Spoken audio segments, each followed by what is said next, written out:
അസ്സലാമലൈക്കും. പുതിയൊരു വീഡിയോയിലേക്ക് എല്ലാവർക്കും സ്വാഗതം. അപ്പോൾ ആച്ചുട്ടനും ഇഷമോളും കുഞ്ഞും ഉപ്പിയും ഒക്കെ കൂടിയിട്ട് കടയിൽ പോവാണ് കേട്ടോ. അപ്പോൾ ഇഷമോൾ പനിയൊക്കെ മാറി കഴിഞ്ഞാൽ ഇഷമോൾ ഉപ്പാട് ചോദിച്ചിട്ടുണ്ടായിരുന്നു, ഇന്നെ കടയ്ക്ക് പോകുമ്പോൾ കൊണ്ടുപോകുമോ ചോദിച്ചിട്ടുണ്ടായിരുന്നു. അപ്പോൾ കടയ്ക്ക് പോകേണ്ട ആവശ്യമൊന്നും ഉണ്ടായിരുന്നില്ല, അവൾ സ്വൈര്യം കൊടുക്കാത്ത കാരണം പോവാണ് കേട്ടോ. ചെറുതായിട്ട് മഴയൊക്കെ ചാറുണ്ട്, ഒരു സ്വൈര്യം കൊടുക്കണില്ല, കരച്ചിലും പേച്ചിലൊക്കെ ആയിരുന്നു. അപ്പോൾ പിന്നെ കൊണ്ടുപോകാമെന്ന് വിചാരിച്ചു. അപ്പോൾ രണ്ടാളും പിന്നാലെ കൂടിയിട്ട്, ആച്ചൂട്ടനും കൂടി കുഞ്ഞും കൂടി പിന്നാലെ. അങ്ങനെ അവർ തിരിച്ചു വരുമ്പോൾ ഇരുട്ടായിട്ടുണ്ടായിരുന്നു കേട്ടോ. ഉപ്പച്ചി ഒന്നും പറയാത്ത കാരണം, ഒരു പാവമായ കാരണം കുട്ടികൾ അത് മുതലാക്കുക കേട്ടോ. പറഞ്ഞാൽ കേൾക്കണില്ല, പോകണ്ടെന്ന് പറഞ്ഞാൽ കേൾക്കില്ല, മഴയൊക്കെ മാറട്ടെ എന്ന് പറഞ്ഞാൽ സമ്മതിക്കുന്നില്ല കേട്ടോ, കരച്ചിലായിരുന്നു. അപ്പോൾ പിന്നെ എൻ്റെ അടുത്ത് ഇങ്ങനെ കിണുങ്ങാൻ നിൽക്കില്ല, എൻ്റെ അടുത്ത് ചീത്തയും അടിയൊക്കെ കിട്ടും. അത് കാരണം എൻ്റെ അടുത്ത് അങ്ങനെ കിണുങ്ങാൻ വരില്ല കേട്ടോ. ഉപ്പാനെ കണ്ടിട്ടുള്ളൊരു കിണുക്കാണത്. അപ്പോൾ അങ്ങനെ ഇരുട്ടത്താണ് മഴയത്ത് കുടയും ചൂടിയിട്ട് എല്ലാവരും കൂടി വരണത് കേട്ടോ. വന്നപ്പോൾ എന്നിട്ട് എൻ്റെ നിന്ന് ചീത്തട്ട് ഉപ്പാക്കും കേട്ടു മക്കൾക്കും കേട്ടുട്ടെ. കുട്ടികളുടെ ആടലിനും കൊഞ്ചലിനൊക്കെ നിൽക്കുക പറഞ്ഞിട്ട് എനിക്ക് ദേഷ്യം വന്നിട്ട്, ഈ ഇരുട്ടത്ത് ഈ മഴയും കൊണ്ട് വരുന്നിപ്പോൾ പനിയൊക്കെ ഒന്നും അവിടെ മാറിയിട്ടുള്ളൂ. അപ്പോൾ ഇതാ രാവിലത്തെ വിശേഷങ്ങൾ. രാവിലെ നല്ല മഴ കേട്ടോ. രാവിലെ മാത്രമല്ല, ഇപ്പോൾ 2-3 ദിവസമായിട്ട് നല്ല മഴയാണ്. നിങ്ങളുടെ അവിടെയൊക്കെ ഉണ്ടാവുമെന്ന് വിചാരിക്കുന്നു. ഇവിടെ കുട്ടികൾക്കൊന്നും സ്കൂളും മദ്രസയും ഒന്നും ഇന്നലെ ഉണ്ടായിരുന്നില്ല മഴ കാരണം. ഇന്ന് പിന്നെ ഇന്നും ഇല്ല, ഇന്ന് മുഹറത്തിൻ്റെ മുടക്കമൊക്കെയാണ്. അപ്പോൾ ഇന്നും അവർക്ക് ക്ലാസ് ഒന്നും ഇല്ല കേട്ടോ. അപ്പോൾ രാവിലെ റഷീക്ക അടുക്കളയിൽ കയറിയിട്ടുണ്ട്, എനിക്ക് സാമ്പാർ ഉണ്ടാക്കി തരാമെന്ന് പറഞ്ഞു. സാമ്പാർ തേങ്ങ അരയ്ക്കാത്ത സാമ്പാറുണ്ടല്ലോ, അത് ഞാൻ ഉണ്ടാക്കാമെന്ന് പറഞ്ഞിട്ട് കയറിയേക്കാണ്. നമുക്കിന്ന് രാവിലെ ദോശയായിരുന്നു, അപ്പോൾ ദോശയ്ക്കുള്ള സാമ്പാർ ഉണ്ടാക്കുകയാണ് കേട്ടോ. അപ്പോൾ കറണ്ട് ഇല്ലാത്തതുകൊണ്ട് എമർജൻസി കത്തിച്ച് വെച്ചിട്ടാണ് സാമ്പാർ ഉണ്ടാക്കുന്നത്. എനിക്ക് കറണ്ട് ഇല്ലെങ്കിൽ അടുക്കളയിലേക്ക് കയറാൻ ഭയങ്കര മടിയാട്ടോ. അപ്പം ഞാൻ റേഷിക്ക് എന്തെങ്കിലും ചെയ്യുമ്പോൾ ഞാൻ അടുക്കളയിൽ വന്നിട്ട് കൈ ഇട്ടിട്ട് അലമ്പണത് ഇഷ്ടമല്ല. അങ്ങോട്ട് വരണ്ടെന്ന് എന്നോട് പറയുള്ളൂ, ഞാൻ ചെയ്തോളാം, ഞാൻ ഒറ്റയ്ക്ക് ചെയ്തോളാം, നിൻ്റെ അഭിപ്രായം വേണ്ടെന്ന് പറയുള്ളൂ കേട്ടോ. അപ്പോൾ പിന്നെ ഞാൻ അവിടെ ഉമ്മറത്ത് മാറിയിരിക്കുന്നു, വീഡിയോ ഒക്കെ എടുത്തിട്ട് അങ്ങനെ ഇരുന്നു. അതൊക്കെ കഴിഞ്ഞ് സാമ്പാറൊക്കെ ഉണ്ടാക്കി തന്നപ്പോൾ തൃശ്ശൂർക്ക് പോകേണ്ട ഒരു ആവശ്യം ഉണ്ടായിരുന്നു. അപ്പോൾ അവർ കുഞ്ഞും റഷിക്കും കൂടിയിട്ട് അങ്ങനെ പോയതാട്ടോ, ദയ ഹോസ്പിറ്റലിലേക്ക് പോയത്. വേറെ ഒന്നുമല്ല, ഇനിയിപ്പോൾ നിങ്ങൾ എന്താണാവോ എന്ന് വിചാരിക്കും, പറഞ്ഞില്ലെങ്കിൽ ഉമ്മാക്കൊരു ഗുളിക മേടിക്കാണ്ടായിരുന്നു, അത് അവിടെ നിന്നേ കിട്ടുള്ളൂ. അപ്പോൾ അത് വാങ്ങി കൊടുക്കാൻ വേണ്ടിയിട്ട് പോയതാണ് കേട്ടോ. അപ്പോൾ കുഞ്ഞും പിന്നാലെ ഉണ്ട് പറഞ്ഞിട്ട് അവനും കൂടെ പോയിട്ടുണ്ടായിരുന്നു. അപ്പോൾ തിരിച്ച് ഒക്കെ മേടിച്ചിട്ട് തിരിച്ച് വരുന്ന ഭാഗങ്ങളൊക്കെയാണ്. അപ്പോൾ അവിടുന്ന് കുറച്ച് വീഡിയോ ഒക്കെ അവ എടുത്തിട്ടുണ്ടായിരുന്നു. ഇനിയിപ്പോൾ അവിടുത്തെ വീഡിയോ ഇട്ടില്ലെങ്കിൽ അവന് വിഷമമായാലോ എന്ന് വിചാരിച്ചിട്ട് ഞാൻ ഇട്ടതാണ് കേട്ടോ. ഇനിയുള്ള വിശേഷങ്ങളൊക്കെ ഒന്ന് കണ്ടു നോക്കിക്കോളി.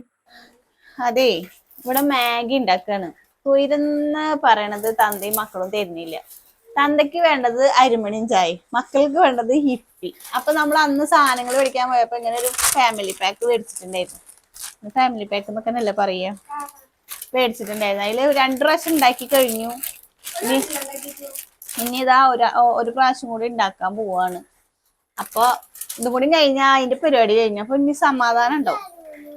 ഇത് ഇവിടെ ഇങ്ങനെ ഇരിക്കുന്ന കാരണം ഇവർക്ക് ഒരു സമാധാനവും ഇല്ല, സ്വസ്ഥതയില്ല. അത് ഉണ്ടാക്കി തായോ പറഞ്ഞു. അപ്പൊ അതാണ്ട് ഉണ്ടാക്കി കൊടുത്താൽ അതാണ്ട് കഴിഞ്ഞില്ലേ. അപ്പൊ അതിന് വേണ്ടിയിട്ട് മാഗി ഒക്കെ ഇവിടെ റെഡിയാക്കി വെച്ചിട്ടുണ്ട്. മസാല 2:45 ചോറ് കേട്ടോ. ചോറ് തിന്നുമ്പോൾ നേരെ വൈകി, ഇവരൊന്ന് തൃശ്ശൂരൊക്കെ പോയി വന്ന കാരണം ഇനി അപ്പൊ കുറച്ചു നേരം കിടക്കാലോ വെച്ചിട്ട് അവിടെ പോയി കിടന്നത്. സമാധാനം തരുന്നില്ല കിടക്കാൻ വേണ്ടിയിട്ട്. ഒരാള് ചായ വെക്കി പറയാ, ഒരാള് അരിമണി വർക്ക് പറയാ, ഒരാള് ഇപ്പി ഉണ്ടാക്കി തായോ പറയാ. എന്തായാലും നമുക്ക് മാഗി ഉണ്ടാക്കാം. ഇതിന്റെ ഇളക്കണ കൈ അവിടെ എടുത്തിട്ട് വരട്ടെ കുഞ്ഞോ. മാഗിയില് കുറച്ച് വെള്ളം കൂടിയോ എന്നൊരു ഡൗട്ട്, അതവിടെ നിന്ന് തിളക്കട്ടെ. അപ്പത്തിന് നമ്മുടെ ചായ ഇവിടെ തിളച്ചുട്ടാ. ചായ ഏകദേശം ഇവിടെ തിളക്കാറായി. അപ്പൊ നമുക്ക് ഇനി അരിമണി ഒന്ന് വറക്കാം. എന്തായാലും ഒരു പൂതി പറഞ്ഞല്ലേ ഗൾഫിൽ നിന്ന് വന്നിട്ട്, അത് നടത്താം. ചായ തിളക്കട്ടെ. അപ്പത്തിനും നമ്മളെ കമ്പിയുടെ കുഞ്ഞോ കണ്ടിട്ടുണ്ടോ? ഇതായിരിക്കണു കമ്പി. ഉപ്പച്ചിക്ക് മാഗി വേണം ഉപ്പച്ചിയെ? ചോദിച്ചാ.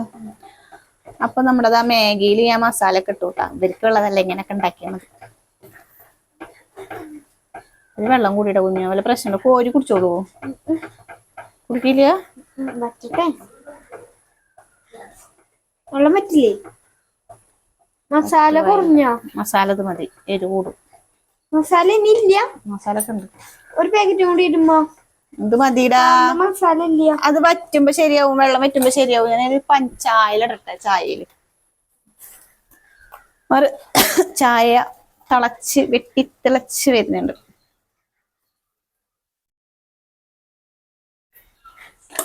കടുപ്പത്തിലുള്ള കട്ടൻ ചായ കുഞ്ഞോ. കളക്കട്ടെ. ഒരു കപ്പ് ചായക്ക് എത്ര പഞ്ചസാര ഇടുക? 3. എത്ര ചായയില് വറ്റിട്ടോ? ഇത് പോരെ ഇത് മസാല? മസാല മതി, എരിയുള്ളൂ.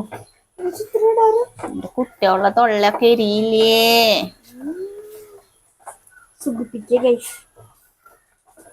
ആ ചായ ഓഫാക്കട്ടെ മാറി.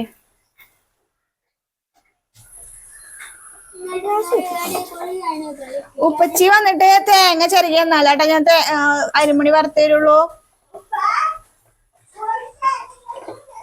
എന്റെ കൈ കൊണ്ട് പോയ ഗൈസ്, എന്റെ കൈ മുറിഞ്ഞിട്ട് കണ്ട.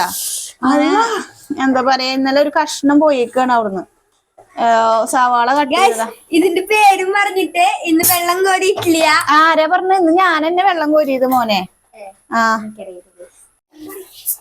നമ്മുടെ അരി വറക്കട്ടെ. അപ്പൊ ചട്ടിയുടെ ഭംഗിയൊന്നും ആരും നോക്കണ്ട. ചട്ടിയൊക്കെ കുറെ കാലം മുന്നുള്ളത്, ഒരു 14-15 വർഷമായിട്ടുള്ള ചട്ടിയാണ്. അതുകൊണ്ടാണ് ഇതിന്റെ ഒരു കോലം ഇങ്ങനെ. ചട്ടിയാണ് കളയാൻ തോന്നണില്ല. എല്ലാവരുടെ വീട്ടിലുണ്ടാവും ഇങ്ങനെ ഒരു ചട്ടി. ഇങ്ങനെ ഒരു ചട്ടി എല്ലാവരുടെ വീട്ടിലുണ്ടാവും. അപ്പൊ ഇപ്പി അവിടെ റെഡി ആയിട്ടുണ്ട്. ചായ ഇവിടെ തിളച്ചിട്ടുണ്ട്. അരി വറുത്ത് വെച്ചിട്ട് നമുക്ക് തേങ്ങ ചെരുക. ഉപ്പച്ചി പറ്റിച്ചു, തേങ്ങ ചെരുകിയിരുന്നില്ല. വിളിച്ചിട്ട് വാടീശുമോളെ തേങ്ങ ചെരുകേരാൻ പറയും.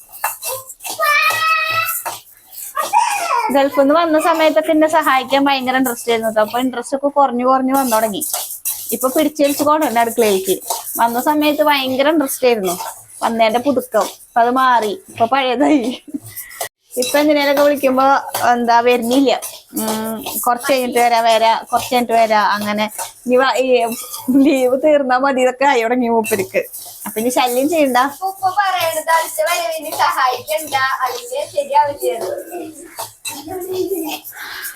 ഇപ്പൊ വരില്ലടാ, അവൾക്ക് നീച്ചിട്ടില്ലേ?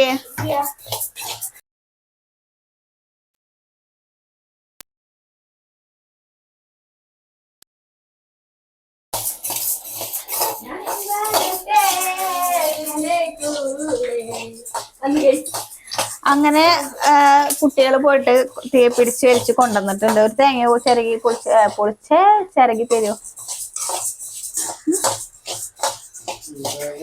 തേങ്ങ മേശയുടെ അടിയിൽ തേങ്ങ ഉണ്ട്, ചുമരിന് മുകളിൽ വെട്ടൂത്തി ഉണ്ട്. ഇടുക്കുക, ഉടയ്ക്കുക, ചിരക്. റെഡിയാണ്. അപ്പോൾ ഉപ്പ തേങ്ങ ഉടയ്ക്കുമ്പോൾ അതിൽ നിന്ന് വെള്ളം ഇപ്പോൾ വീഴിച്ചിട്ട് അടിയിൽ ഗ്ലാസ് ആയിട്ടും പാത്രമായിട്ടൊക്കെ 2-3 ആൾക്കാർക്ക് ഉണ്ടായിരുന്നു. പക്ഷെ അതിൽ വെള്ളം ഇല്ലാത്ത തേങ്ങ ആയിരുന്നു കേട്ടോ. അപ്പോൾ വീഡിയോ എടുക്കണേനാണ് ആ നോക്കി പേടിപ്പിക്കൽ, കുഞ്ഞുവിനെയാണ് നോക്കി പേടിപ്പിക്കുന്നത് കേട്ടോ. അങ്ങനെ ഇതാ തേങ്ങ ചിരകാണ് ഇരുന്നിട്ട്. തേങ്ങ ഒക്കെ ചിരകി തന്നു. പിന്നെ എനിക്ക് ചിരകാൻ പറ്റില്ല, എൻ്റെ കയ്യിൻ്റെ മുകളിൽ മുറിയുള്ള കാരണം കേട്ടോ ചിരകാത്തത്. അപ്പോൾ നമുക്കിനി ഇതാ ഗ്ലാസ്സിലേക്ക് എനിക്ക് ഇഷമോൾക്കും ചായ കുതിർത്തിയിട്ട്, ചായയിൽ അരിമണി കുതിർത്തിയിട്ട് കഴിക്കുന്നതാണ് ഇഷ്ടം. അപ്പോൾ അതിന് വേണ്ടിയിട്ട് ഞങ്ങൾ കുതിർത്താൻ വേണ്ടി വെക്കുക കേട്ടോ. കട്ടൻ ചായ, ചൂടുള്ള കട്ടൻ ചായയും അരിമണിയും കൂടിയിട്ട് കലർത്തിയിട്ട് അങ്ങനെ ആക്കി വെച്ചിട്ടുണ്ട്. ഇനി തേങ്ങയും കൂടി അതിൻ്റെ മേലെ കൂടെ ഇട്ട് കൊടുത്തു കഴിഞ്ഞാൽ സൂപ്പർ ടേസ്റ്റ് ആട്ടോ. അപ്പോൾ ഇതാ ആച്ചുട്ടനും കുഞ്ഞൂനും ഇഷമോളും ഞാനിത് കഴിക്കുമെന്നാണ് വിചാരിച്ചത്. പക്ഷെ അവൾ ഉണ്ടാക്കി കഴിഞ്ഞപ്പോഴാണ് പറയുന്നത് അവൾക്കിത് വേണ്ടാന്ന് പറയുന്നത്. കുറച്ച് കഴിഞ്ഞപ്പോൾ അവരെന്നെ എല്ലാം കഴിച്ച് തീർത്തു കേട്ടോ. സംഭവമായിട്ട് എപ്പോഴെങ്കിലൊക്കെ അല്ലേ വാങ്ങിക്കുന്നുള്ളൂ. അത് കാരണം ഇവർക്ക് എപ്പോഴെങ്കിലും കഴിക്കുമ്പോൾ ഭയങ്കര ഇഷ്ടമാട്ടോ. ഇത് മാത്രം വേണ്ടാന്നും പറയില്ല, ബാക്കി വയ്ക്കൂല, എത്ര കൊടുത്താലും തിന്നോളൂ കേട്ടോ. അത് ഒരുവിധമുള്ള മക്കളൊക്കെ അങ്ങനെ തന്നെയാണെന്ന് എനിക്ക് തോന്നുന്നത്. അപ്പോൾ ഇതാ ആച്ചുട്ടനും കുഞ്ഞൂനും ഞാൻ പാത്രത്തിലാക്കിയിട്ട് ഇട്ട് കൊടുക്കുകയാണ്. പിന്നെ ഇഷമോള് ഞങ്ങളുടെ കൂടെ അപ്പം ഇരുന്നിട്ട് അരിമണിയും ചായ കുടിച്ച് പിന്നെ കുറേ കഴിഞ്ഞിട്ട് മാഗി കഴിച്ചു കേട്ടോ അവളും. അങ്ങനെ ഇതാ കപ്പിൽ അരിമണിക്ക് ഇട്ടേച്ചതൊക്കെ കുതിർന്നിട്ടുണ്ട്. അപ്പോൾ ഞാൻ അതിലേക്ക് തേങ്ങ ഇട്ട് വെക്കുകയാണ്. അപ്പോൾ നല്ല പുറത്ത് നല്ല മഴ പെയ്യുമ്പോൾ ഇതുപോലെ കട്ടൻ ചായയും അരിമണിയൊക്കെ കുടിക്കാൻ നല്ല ടേസ്റ്റായിട്ട്. നിങ്ങൾ ഒരു വട്ടം ഒന്ന് ട്രൈ ചെയ്ത് നോക്കി നോക്ക്. നല്ല തണുത്തിരിക്കുന്ന സമയത്ത് ഇതുപോലെ അരിമണിയും ചായയൊക്കെ ഉണ്ടാക്കി കുടിക്കാൻ ഭയങ്കര ടേസ്റ്റ്. അപ്പോൾ റഷിക്കാക്ക് ഇതുപോലെ തേങ്ങയും അരിമണിയും കൂടി കൂട്ടി കലർത്തിയിട്ടുള്ളത് മതി എന്ന് പറഞ്ഞു. മധുരം ഇടാതെ കേട്ടോ, ആൾക്കതാ ഇഷ്ടം എന്ന് പറഞ്ഞു. അപ്പോൾ അങ്ങനെ കൊടുത്തു. കുറേ ദിവസമായി എന്നോട് പറയുന്നു അരിമണി വറുത്ത് തായോ എന്നൊക്കെ. അങ്ങനെ ഇതാ ഞാൻ ചായയൊക്കെ ആയിട്ട് ഉമ്മർത്ത് വന്നിരിക്കുന്നുണ്ട്. എല്ലാവരും ഉമ്മർത്ത് തന്നെ കേട്ടോ, പിള്ളേരൊക്കെ ഉമ്മർത്തിരിക്കുന്നുണ്ട്. അപ്പോൾ ഇന്നത്തെ ഒരു വിശേഷങ്ങൾ ഇതൊക്കെ തന്നെയാണ്. ഇന്ന് കറണ്ട് ഇല്ലാത്തതുകൊണ്ടാണ് കേട്ടോ നേരം വൈകിട്ട് വീഡിയോ അപ്ലോഡ് ആക്കിയത്. അപ്പോൾ നാളെ നല്ലൊരു വീഡിയോ ആയിട്ട് നാളെ വരാം. അതുവരേക്കും എല്ലാവർക്കും ബൈ, അസ്സലാമു അലൈക്കും.